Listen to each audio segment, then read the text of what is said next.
7 জেলার সমগ্র শিক্ষার শিক্ষক শিক্ষিকাদের বেতন হয়েছে। একমাত্র ব্যতিক্রম সিপাহীজলা জেলা। ডিসেম্বর মাসের 8 তারিখ এখনো পর্যন্ত সিপাহীজলা জেলার সমগ্র শিক্ষার অন্তর্গত শিক্ষক শিক্ষিকাদের বেতন হয়নি, যার ফলে ক্ষুব্ধ হয়ে তারা সিপাহীজলা জেলা শিক্ষার অধিকারী অর্থাৎ জয়েন্ট ডিরেক্টর কণিকা দেব বরাকে ঘেরাও করল সোমবার সকালে।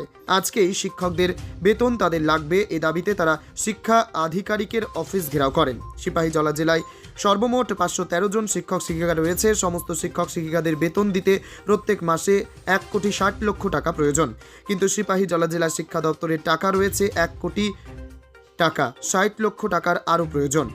সেটা কার রাজ্য সরকার তাদেরকে দিচ্ছে না, সেই কারণে শিক্ষক শিক্ষিকাদের বেতন দিতে পারছে না দপ্তর। এদিকে শিক্ষক শিক্ষিকারা তাদের দাবিতে অনড়।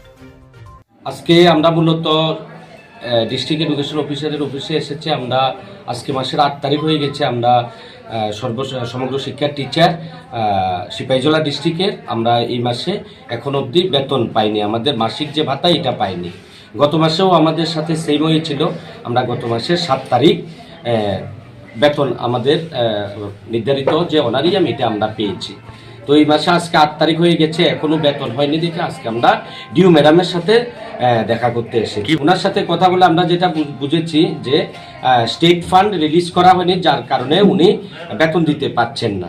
তো যেহেতু ওনাকে ভার্বেলি বলা হয়েছিল যে আনস্পেন্ড ব্যালেন্স থেকে যেন বেতনটা করা হয়, কিন্তু উনি সব ওনার অফিসে যে আনস্পেন্ড ব্যালেন্স রয়েছে সেটা মিলিয়ে উনি দেখেছেন যে ওনার কাছে সর্বোচ্চ 1 কোটি টাকা আছে। কিন্তু আমরা সিপাহীজলা ডিস্ট্রিক্টে 513 জন শিক্ষক শিক্ষিকা কর্মরত আছি।